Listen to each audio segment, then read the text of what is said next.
They don't even have to sell how to vote. All they have to do is make people aware of what was on the ballot to educate them. And so they went canvassing, door knocks, phone calls, good old-fashioned grassroots.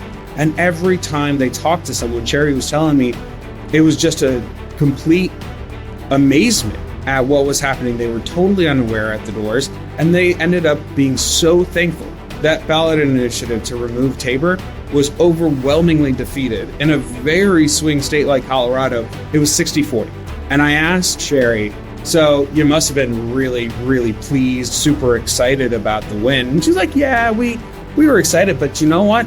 We talked to people every day at the doors. Every time we talked to someone, they were in full support of what we were doing. So it kind of took a little bit of that away because we knew we were going to win. And that's the power of grassroots. When you talk to people in person, you actually have a better sense, a better finger on the pulse of the electorate. Americans are capable of achieving extraordinary things when they have the freedom and opportunity to do so. This is American Potential. And here's your host, Jeff Crank.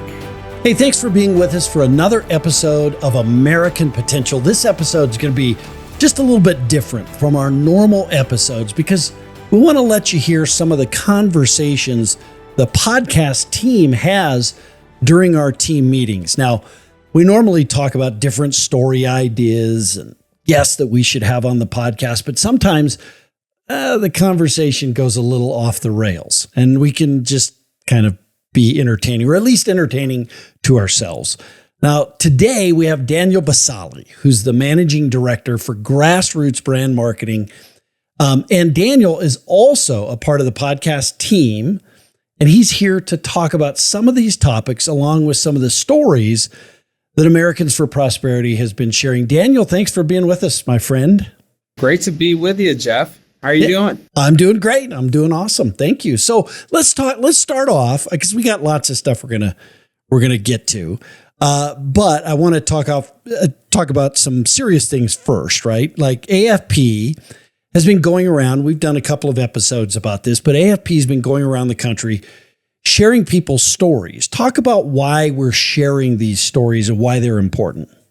Yeah, absolutely. So I think we often say at Americans for Prosperity that grassroots is our superpower, right? And so if grassroots is your superpower, you got to take that to market. As a marketing person, my role is to go around this wonderful organization that we have and go brag about the amazing work that we do and the lives that we're touching with some of the solutions we pass and how it's improving people's lives and really helping them reach their full potential. And so, your podcast, American Potential, is a great tool to sharing a lot of those stories, helping educate and inspire other people to understand the issues that matter most that the country is facing and find ways that they can get involved and make a difference. And so that's what we're doing. At Americans for Prosperity, we've been going around the country talking to individuals who have partnered with AFP and really done so because they love someone, because they love their community, they love their neighbors, they love the small businesses in their state, and they want to fight for them. And so we've gone around sharing some of those stories where people have had a major impact. Everyday Americans have had a major impact. And what we hope through that storytelling is to inspire others to realize, politics, policy discussions today are very cynical. Washington seems completely dysfunctional right now. But when you actually take a look at the local efforts underway, what's happening at each of these states, there's still real positive reforms happening. And that's what we find exciting. So one of the stories you told earlier this year was about Al in North Carolina. Talk about Al's story a little bit. That was a fun one. So we got to spend an entire day at a brewery. So I really enjoyed my job that day. So Al Bolden out of North Carolina. So he's been a long-time volunteer with Americans for Prosperity, worked on a whole number of issues from tax fights to regulations for small businesses. And one of them that came up, there's a brewery, Pig Pounder, that we partnered with. The owner's name is Marty. Wait, what's the name of the brewery? Pig Pounder Brewery. And Pig their beer is Pounder. fantastic. I got to have one or two when I was out there. You threw back a Pig in Pounder. Greensboro. You threw What? back a Pig Pounder, did you? Oh, a couple of them. Okay. Not going to lie. right. That's one of the times where drinking on the job, I guess, was all right. But You would know. so we're at this brewery, and I'm hearing the story from them, and it's pretty incredible. In North Carolina, some antiquated laws actually prevented local craft brewers from producing a certain threshold. I think it was 25,000 barrels, something like that. But anything above there, they would actually have to go through a distributor to actually sell their beer. And that actually, of course, like a distributor is a middleman. It's another incurred cost. It makes the beer more expensive for the consumer. It limits the production capability for the brewer. It's a lose-lose situation.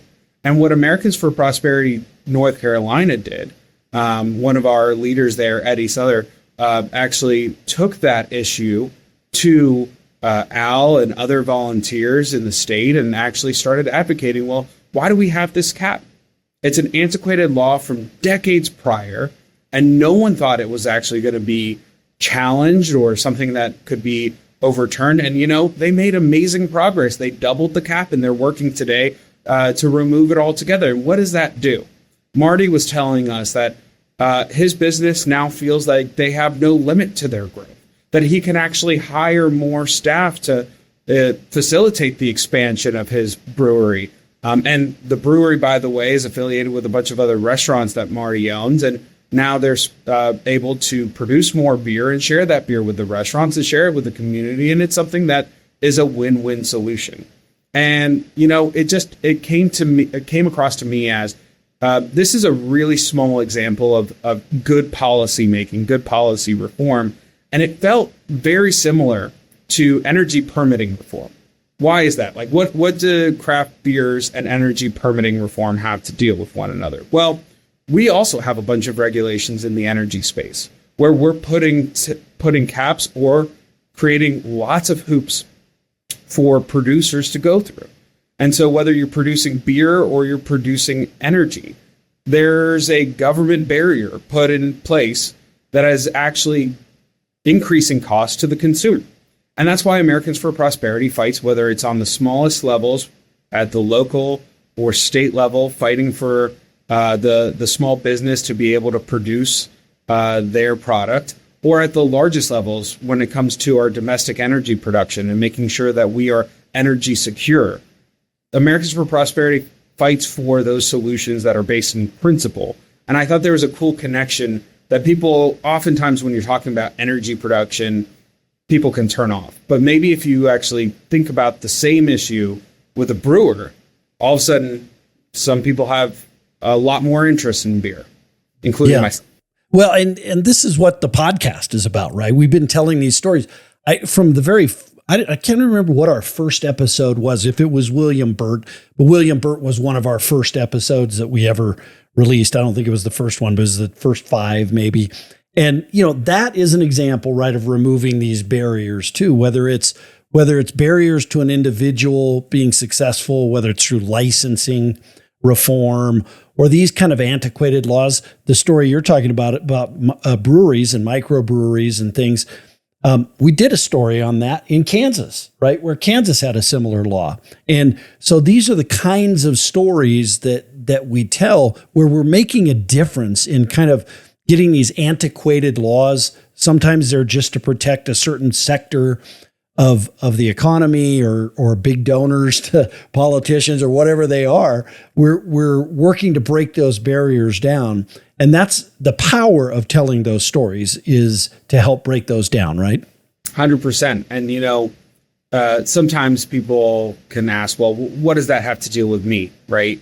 But when you see this story repeated time after time after time, you realize, wait, there's power in local grassroots, that we actually do have a voice in our democracy. It's a representative democracy, and our representatives better be listening to us or we'll hold them accountable. And I think that's AFP's real secret sauce. Research has shown that Americans are cynical. They don't think the country is going in the right direction. They don't really, but large swaths of the electorate are not really engaging in the electoral process. And they are not even engaging really in consuming news about policy and politics anymore. They're turning it off because it's so dysfunctional. But when you ask those people, where do they think they can still make a difference? Overwhelmingly, they say at the local level.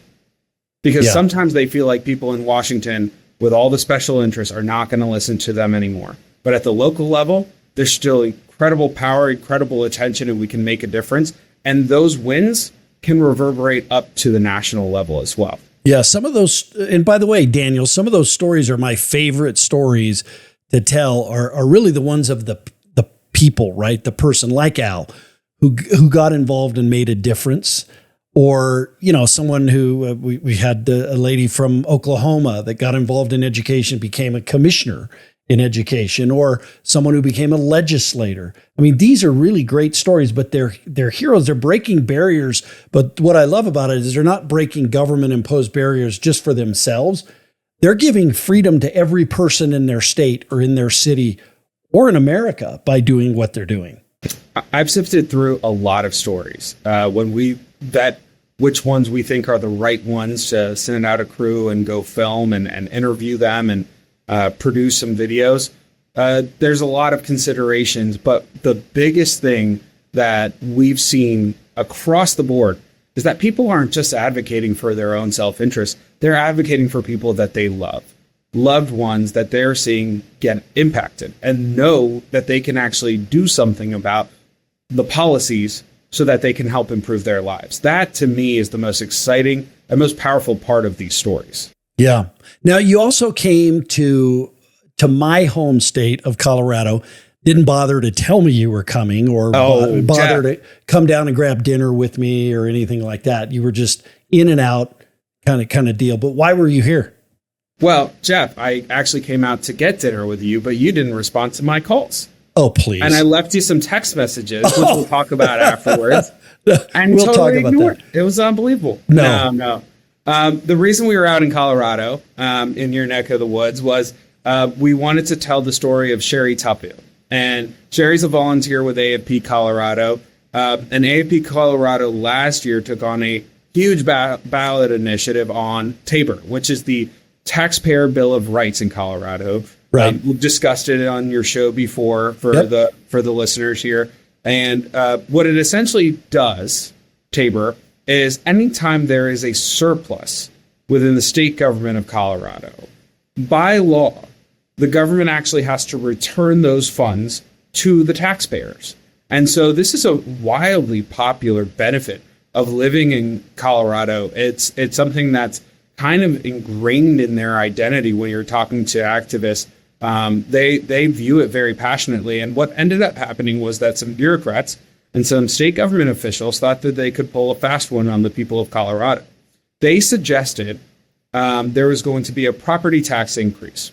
And so they suggested, instead of doing this property tax increase, where they could lower the cost of the property tax by just 1% in exchange for removing TABOR refunds permanently. I'm simplifying it, but that was essentially the deal that was offered. Right. And it was taken to a ballot initiative, and all the politicians on a certain side of the aisle were just talking up how, property tax decrease, this is a huge savings for you. When you do the math, though, the savings were so insignificant compared to what the potential refunds would be for TABOR in perpetuity.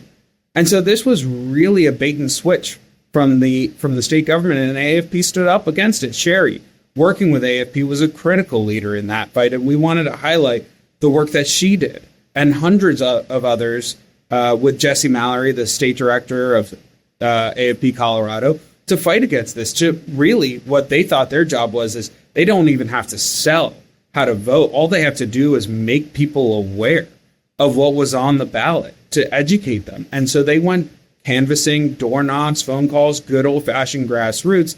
And every time they talked to someone, Sherry was telling me, it was just a complete amazement at what was happening. They were totally unaware at the doors, and they ended up being so thankful. Sherry was saying every single time we left that that conversation, people were just like, thank you for letting me know about this. And what was the end result? TABOR, that ballot initiative to remove TABOR, was overwhelmingly defeated. In a very swing state like Colorado, it was 60-40. Not even close, a 20-point blowout. And I asked Sherry, so you must have been really, really pleased, super excited about the win. And she's like, yeah, we were excited, but you know what?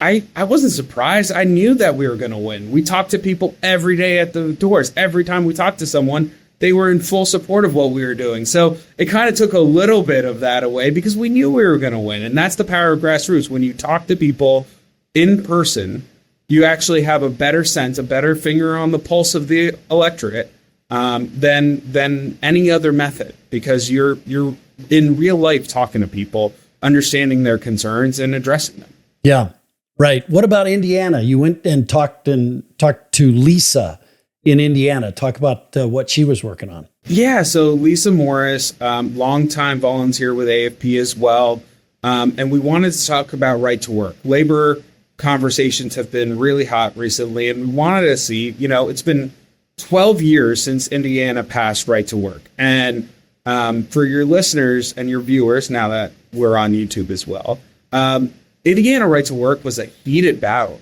The labor unions put up a huge fight, and the legislature did not look like they were willing to take on right to work to empower Indiana workers and attract new jobs and new businesses for quite some time. It was a multi-year effort, but in 2012, it came to a head, and there was finally going to be a vote, and Lisa and others in the state were really fighting for this. And they actually had to, Lisa was telling us, they actually had to kind of create separation through the labor unions and the protests outside of the Capitol. There were thousands of people inside and outside of the Capitol just so that they could make their meetings with lawmakers, and that they had to get escorted by security just to safely pass through.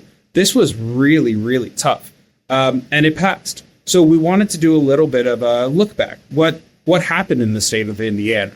Well, the results are pretty overwhelming and pretty clear. In all the states around Indiana that don't have right to work, manufacturing jobs, for example, went down 0.5% from 2012 till now. What happened in the state of Indiana?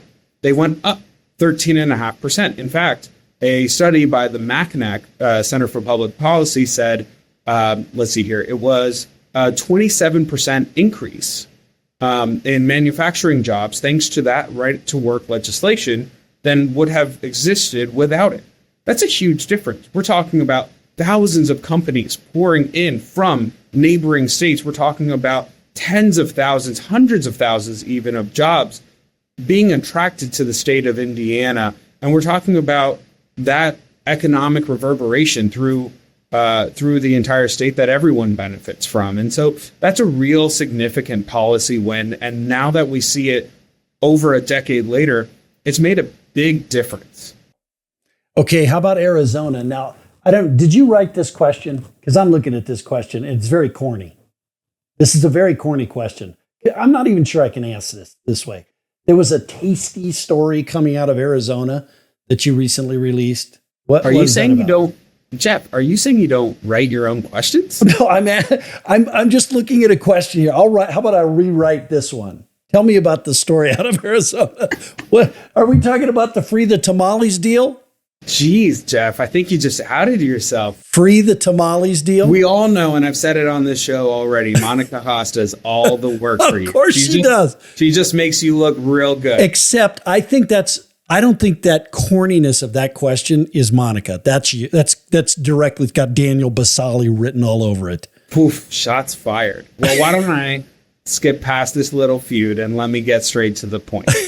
Please do. In Arizona, the governor, Katie Hobbs, had actually, I'll take it one step before I get to Katie Hobbs. So there was regulation in Arizona that said you actually had to have a license to sell food. Simple as that. And a lot of women, in particular, Hispanic women in Arizona, make a living by actually making and selling tamales where people frequently work, thinking construction jobs and other blue collar work like that. They will actually set up a booth and sell tamales, homemade tamales from their kitchen at a very low cost, and they're very tasty. There was overwhelming fear, though, that the state was actually throwing away a lot of this food, was actually creating citations, writing up citations for people selling these tamales. And what ended up happening was the legislature, once they saw that and know how popular these food stands are in the state of Arizona, overwhelmingly voted to make it legal. And what happened? Governor Katie Hobbs vetoed it. No explanation as to why. So that created a huge opportunity for Americans for Prosperity and the Libre Initiative to partner together to actually create the Free the Tamales campaign, pretty fun campaign marketing right there, and fight for a veto override. So long story short, they did. They've passed the legislation once again, and this time there was such an overwhelming awareness about this legislation and support for this legislation among Arizonans at large that the governor dared not veto it again. And so now people like Carmen Perez, who we worked with on that story, can freely sell her tamales, which I didn't actually go to that shoot, but my team got to go, and they said they were fantastic. And here's the kicker to it. Now Carmen actually sells her tamales. She's oftentimes a contracted for events at the Arizona State Capitol. Great. Yeah, that's awesome. By the way, we have a staff meeting this afternoon. Are you going to actually show up for a staff meeting? Putting me on the spot. I'm just asking. Up. Probably not. Yes, I will be there. You are? Yeah, of course. Then I'll show up if you're going to be there, Daniel. Are you sure? You promise? I promise that I will be at the staff meeting. Uh-huh. For the whole time, or just when for this a minute? episode, by the time this episode actually runs, we can do a little cutback, and you can say like Daniel actually showed up to the staff meeting. Yeah, there won't be a cutback. Don't worry about it. Okay, how about finally on this one? Then I got to get to some very important questions for you. But any other fun sort of characters, stories that we can expect to see coming up that maybe haven't been released yet? Sure. We have a story on Caleb Williams out of Arkansas. Incredible young man. We were there last month. So get this, Jeff. He blows us both out of the water. Caleb Williams, I think he's 20 or 21 years old. He is in the National Guard. He is the student body president at the University of Arkansas in Pine Bluff. He is a congressional intern, and he was appointed by Governor Sarah Huckabee Sanders as the youngest member of the African American History Board for the state of Arkansas. Wow. I mean, this young man is just an all-star. And what we wanted to do, how did he get that way? What motivates him? We wanted to learn about Caleb. And what was so cool is to see that it all actually started with his internship at Americans for Prosperity. This was a young man driven by his community, seeing that there were discrepancies in opportunity, and really he was very motivated by issues around improving education. And so he interned with Americans for Prosperity. He also got a lot of training on public speaking, on policy, and a number of different areas to equip him to become a grassroots advocate. He worked with Americans for Prosperity to pass the LEARNS Act, which was significant educational policy reform in Arkansas. And now he's a real grassroots leader. So it's exciting to see the next generation be able to take up the mantle. I think, again, as we're talking about, people are pretty cynical, especially with Gen Z. Sometimes I think people of your age, Jeff, can be a little bit judgy on the Gen Zers, but this is one that you're going to want to watch. He's an all-star. All right, I heard that. If I could cut your mic right now, I would. I'd have Matt do it. My age, what do you mean by that? My age. First of all, are you holding this young man back from being a guest on the podcast? Why haven't we had him? We're the ones doing all the stories here. Why are you holding him away from us? We'll get Caleb on the show. Relax. Everyone that I come into contact with who is worthy of being a guest of almighty Jeff Crane will make sure anything like comes that. on to the show. We just have, can you imagine, can you believe we've done over 200 episodes? It's kind of hard to believe. It's pretty incredible. I mean, it is incredible that we've done 200 stories in, has it been a year and a half? Basically a year and a half, right? Yeah. No, that's a credit to the team, especially Monica. It is. But I guess you had to show up too. No, I do have to show up too, but here's the deal. It's really a credit to us considering that you are holding back stories like the one with Caleb. I mean, when you're holding those back, that's how difficult it is for us to do this.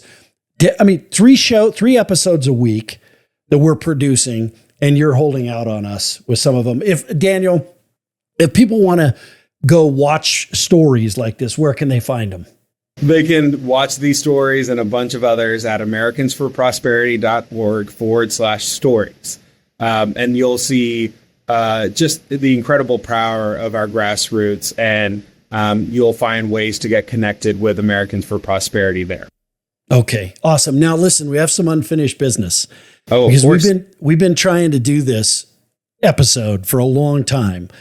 And I noticed that you snuck in all of these other important questions because you can't seem to just mess around and just have one episode where it was just total meaningless. Like you think nobody's going to listen if it's just you and I going back and talking about voicemails or text messages and stuff like that. But I think they would watch and listen to that. But you had to add in all this other stuff. I get it. You got to. Are you saying you didn't want to talk about Al and Lisa and Sherry? I'm not at all saying that's unbelievable, Jeff. I'm saying we have to do so many episodes, Daniel. We could have done 2 out of this, and we could have done one about all the stories and then done one just us messing around. But one, it was Monica's idea to talk about the stories, which I thought was a great idea. 2, Matt is an excellent producer. He could easily split this up into 2 episodes if you want to be lazy and get 2 for the price of 1. Yeah, but typical Daniel, passing the buck, blaming someone else. It's Monica's fault. I can't believe you would throw Monica. I'm giving her credit for a great idea.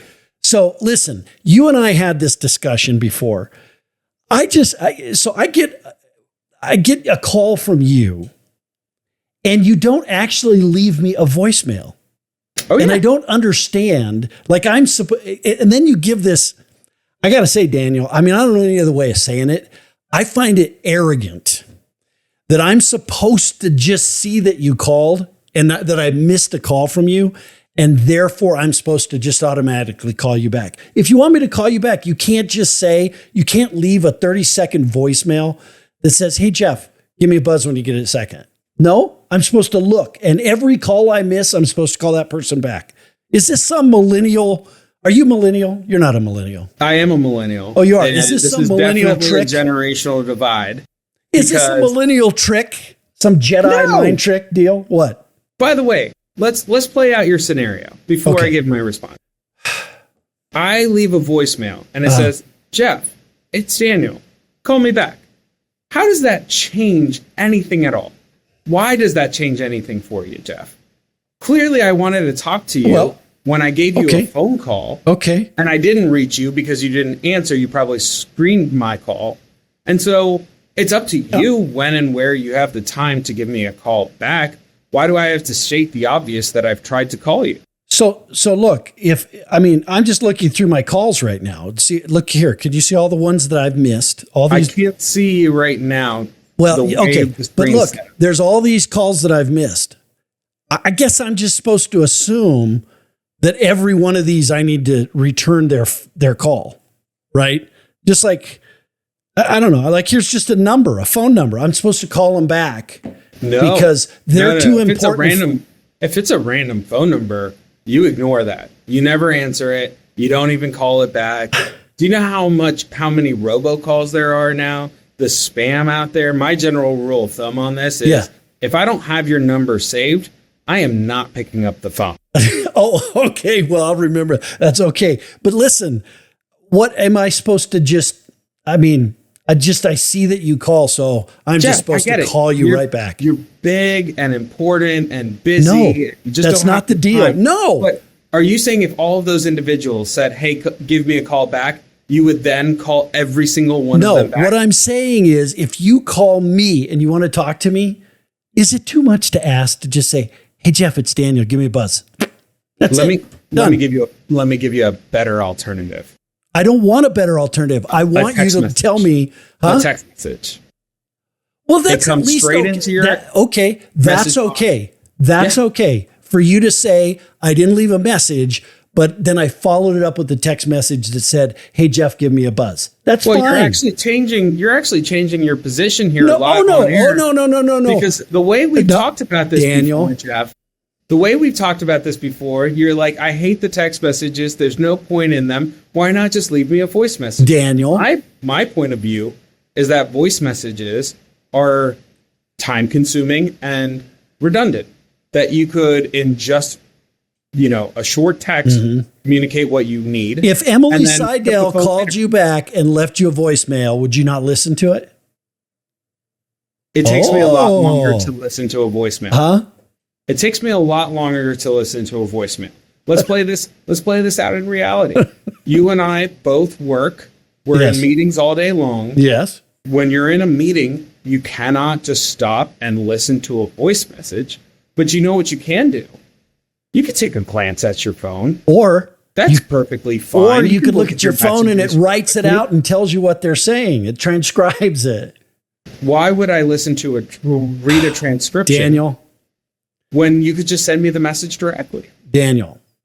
Let's be honest, Jeff, some of your voice messages are these long, meandering. Oh, and trust me, they're going to be. Oh, trust me, from now on, they're going to be 7 to 8 minutes long for you personally. That's what they're going to be, which I know you won't listen to because you don't have time for me because you're very important. And all you need to do is call. Like if you call me, I'm supposed to look and go, oh, Daniel called me. I'll just call him back. That's just crazy. It's just, I don't know. It's a divide between generations. I'll tell you what, Jeff. Yes. When you call me, yes, and you don't leave me a text message or a voice message, I still call you back. You do? Yeah. I'm going to try it right now. I'm going to call you right now and see. Let's see if you call me back. Here we go. I'm calling you. There you go. All right. It rang. So you got to do it. Anyway, we're going to have to agree to disagree on that. I think if somebody leaves you a voicemail, you should call them back. Or if you want to call them and you want them to call you back, just leave them a voicemail. Why do you think they have voicemails on phones? Because of old people? Is that what you're trying to say? Because we used to have literally, recorded tapes that we used to record messages. Daniel. And since then, in the last 20 years, technology has improved, and we just don't need that anymore. Oh, your generation has figured it all out for the rest of us. So if we just did it the way you did it, then we'd all be better off. All right, let's move on. Switching gears. I can't even remember. Do we agree on this or not? Do we agree on the gender reveal parties? I think this is one of the few areas in life we actually might have. One of the few areas we agree? So you agree with me that gender reveal parties, people shouldn't do gender reveal parties? No, they're crazy waste of time and money. You just had how old's your son now? He's 15 months old. 15 months old.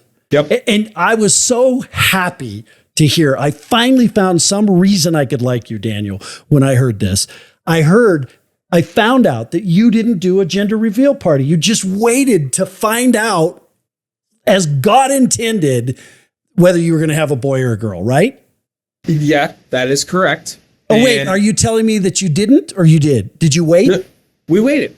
So you didn't know. And it's not really, hold on, it's not really gender reveal parties that are so, I mean, the excesses of gender reveal parties are insane, and we can get into that in a second. But for me, that's the value of waiting, the beauty of finding out, like, when the child is born, if it's a boy or a girl. And you actually waited. There's only like 12 of us in America who waited over the last 25 years from what I'm listening and gathering from other people. Everybody finds out now, right? I think most people do. And I'll have to credit my wife for us not finding out the gender of our baby. It's been a family tradition of hers, and she wanted to continue it. Good for her. And I resisted initially. And you wanted to find out. Before we get in trouble, I want to say everyone's family circumstances are different. Everyone has different reasons for making the decisions that they make. Don't worry, we'll have a lawyer. We'll have a lawyer put reveal parties, but to decide, we'll have a lawyer put a disclaimer on this. Your upcoming baby's gender is up to you. Here's what my experience was, though. Okay. Yes. My experience was that I really wanted to get out ahead of it. I wanted to know, right? And I think this is most people in my age group. They are a lot more controlling. They feel like they've got to know how to prepare for every step in parenting. It's scary. It's new. And I get it. I wanted all the information possible so that I could be as good of a dad as possible. So knowing whether I was going to have a son or a daughter somehow was going to prepare me to be a better father and be ready. And that wasn't true in my experience. And so when my wife told me that we weren't going to find out, I resisted at first. I was like, well, what are we going to put in the registry? Is it going to be blue clothes or pink clothes? I didn't even think that you could have shades of gray and orange and green. I was like, how are we going to get the nursery ready? What's going to go in there? All that stuff. It doesn't matter. I learned that very quickly. That's right. And I will say that the moment my son was born, it was honestly a crazy surprise in so many different ways. As soon as you see your baby there, and then you're told you have a boy, I mean, just for the very first time, you're processing all this information. The 9 months prior, it's not as planned. You're not imagining it as much or as specifically because you don't know if it's going to be a boy or a girl. So when you're dreaming about who's my son or daughter going to be, it's exactly that. It's more vague. It's more about what kind of character they're going to have, interests, less so on I'm going to have a boy, is going to be named this, and we're going to do these things at these times. And when you're given that surprise, it just makes it all the better. Yeah. That was my experience. So and I agree with that. So you and I agree that you're kind of missing out on something. I know everybody will make the other argument that if you don't find out, you're missing out on, knowing and planning and, having the right, colored sheets and the bassinet and all that stuff, whatever, in the crib, whatever they could. Do they even call it a bassinet? Have you ever even heard that word before? Sure. I think the bassinet is what you have from 0 to 3 months. Okay. And then you go to the crib. I just wanted to make sure. I'm fresh off of this. I just wanted to make sure that, a millennial like you understood what a bassinet was, and it wasn't some old man term or something that I was using. Now we still got this. Okay, gotcha. But that's my argument is they're missing out. They forget. Our society is now forgetting that they're missing out on something by finding out, right? Too. Like there's a flip side. Maybe there are some good things to finding out, but there's a flip side to not finding out that you do kind of miss out on it. It's a surprise, right? The day your child's born. Right. Now, some people don't like surprises, and so to each their own. Me personally, I thought the surprise was extremely rewarding. And then all of a sudden, the rush of conversation and ideas, and you let your imagination run wild in a way that you almost, you basically withheld from yourself for 9 months. And now your imagination is just going with all the different possibilities for your son. Yeah, right. It's a very exciting thing. This may be a little too personal, but do you plan on having more children? Maybe, yes, no? Lord willing, yeah. Lord willing. With those children, will you do the same thing? Will you not find out? Oh, we're definitely not going to find out. We'll wait. You're a good man, Daniel Bassali. I don't care what anybody says, and there's a lot of people that tell me you're not, but I think you're a good man because of that. That's all I'm saying. That's all it takes for you to win you over? Well, I'm giving you a couple extra points on that question. And then last question, I don't know, why is this one in here? Somebody asked me if I should ask you this. Should I, as a hunter, be able to ask in a staff meeting just random hunting questions? I have no idea that. Is that based on the moose I had in the background, do you think, the other day? Probably. And I asked what the little thing... I'm just kind of used to dead animals hanging from your walls, all sorts of different ones. Yeah. Okay. So, but I have a question for you. Yes. I have a question for you. Well, wait. No. Let me do this first. Then you ask. Okay. Then you can ask that. Okay. So All I did was point that little thing that hangs down off a moose's that's right. throat. Right. What is that called? Do you even remember? A gizzard? A gizzard.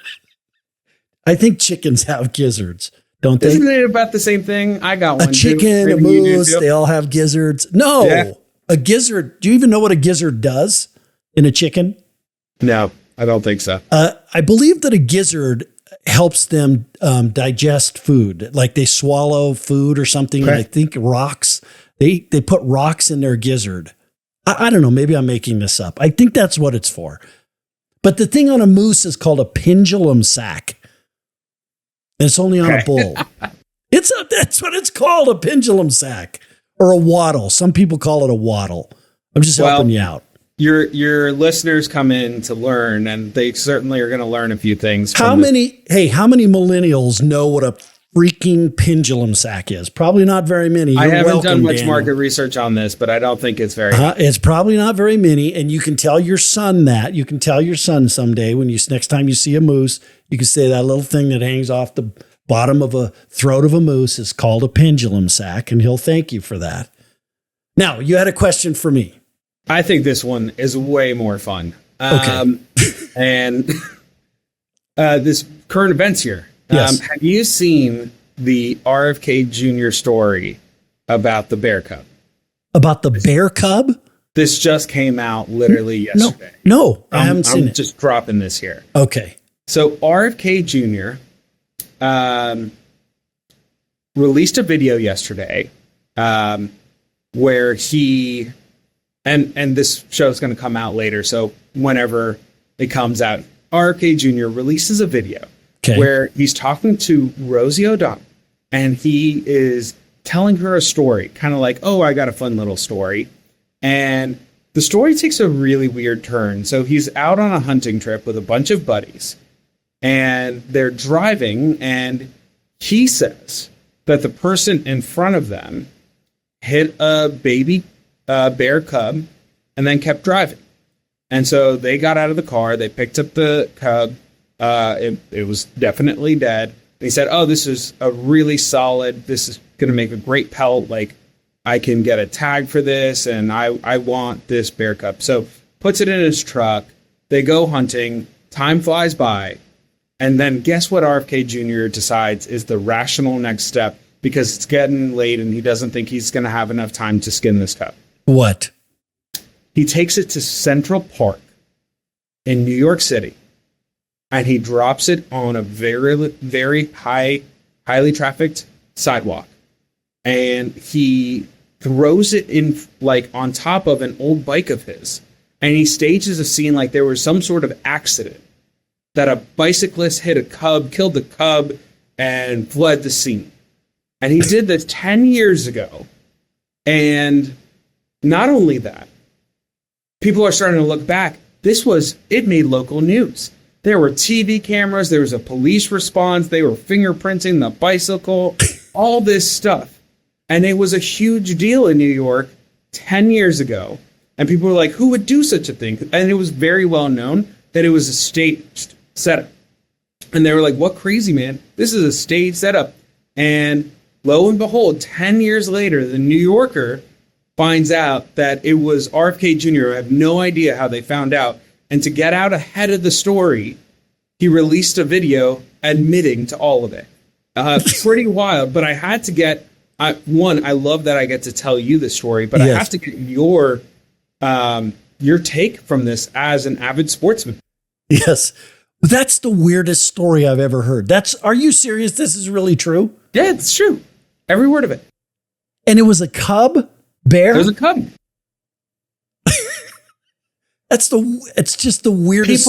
People in New York City are frightened that there's a cub in Central Park. There's a bear. Like where there's a cub, there's a mama bear. I think he probably, now this is just me riffing now, but like I think he probably dropped the number of visitors to Central Park considerably the week afterwards. This is the weirdest story I've ever heard. I'm going to have to look this up. Are you sure you're not joshing me here? It's a crazy news cycle. And you're going to have to get the information. But you tell me, based off of the facts that I laid out, was he in the right? Was he in the wrong? How many different rules did he break? Well, he probably broke a few. I don't know this stuff. He probably broke a few. I don't know the rules and the laws of New York, but I can tell you this. In Colorado or most of the western states, if you had a dead bear that you hit on the side of the road, you'd have to call the Division of Wildlife or something and tell them, hey, there's a dead bear here. I'd like to get the pelt of the bear, but I need to, turn it in, and they come in. A bear has to be tagged with a metal tag and stuff like that. So he definitely broke that. The rest of it seems like a logical thing someone would do. Yeah. How on earth he got to the point of which he was staging an accident? That's weird. I don't know what's going on. How old was he then? I don't know. How old is he now? It was 10 years ago. Well, I don't know how old he is. He's got to be 50-something, right? Late 50s? Sure. So he's 45. Like, that's not something a 45-year-old would do. That's something an 18-year-old would do. I think so. Because they just don't know what to do. That's all. Man. The news cycle, it's just been so fun. This is crazy. It's beyond crazy to see what's happened like the last several weeks, right? Just the news, the twists and turns of the political world, and to think that, like, you couldn't write this as a movie script. No. With the presidential election and everything else, you could not write this as a movie script, Daniel. I saw, this is not my own thought. I saw it on Twitter, as one does as a millennial, just kind of like sifting through Twitter. Yeah. But this one person said, you could take 1,000 monkeys and infinitely have them drafting all sorts of things, and take 1,000 different AI algorithms to come up with all sorts of news headlines, and they will never predict the next RFK Jr. news headline. Like, it's just impossible. That's probably true.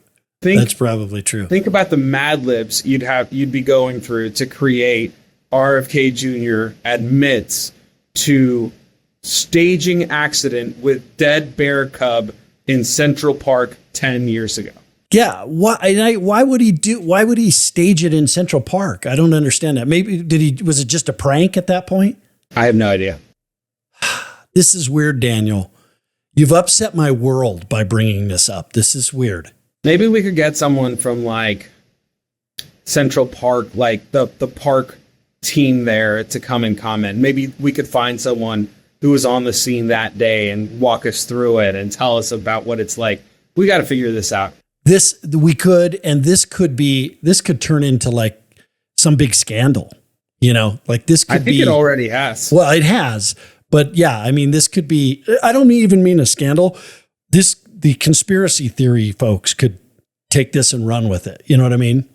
Ooh, there are some Kennedy jokes there that I am just not going to take right now. Well, no, I don't think we need to even go there, but I'm just saying that I think there's going to be some conspiracy theorists about the whole bear cub thing. Sure. That's just bizarre. That's weird. All right, Daniel, what else? You got anything else for me? No, I'm surprised you even went into this nonsensical stuff with me on the podcast. We'll see if it makes the final cut. I hope it does. Oh, it's going to make the final cut.